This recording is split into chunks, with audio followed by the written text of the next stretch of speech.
what we do. And so the reason why we upheld racism within our Adventist community is because the eschatology. The reason why we condoned slavery was the same reason. It's all about, well, you suffer now because Jesus is coming, and that's why we as a black, our black ancestors, they sang so much songs about heaven, because to them the only escape from this was leaving the earth. And we preaches, the white theology preaches that Jesus was aloof to the powers that be within our society. And so our responsibility is just to get people to prepared for the kingdom that's to come, neglecting that there's a kingdom here that Jesus also addressed as well.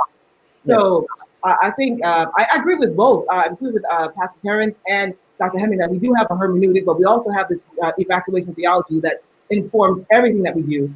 And I think it also brings to light that there's something called bad theology.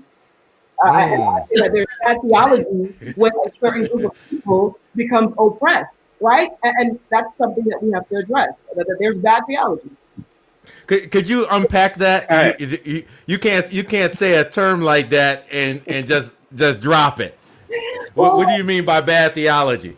I mean, bad theology is when your view of God and your view of biblical concepts oppresses a certain group or certain groups of people, right? And so the whole notion about slavery, and I'll use the biblical hermeneutics to say that God condoned it, was bad theology, right? The whole evacuation theology, as well as the way out of this, the way out of slavery, the way out of racism, the way out of oppression is when God comes. That's also bad theology as well.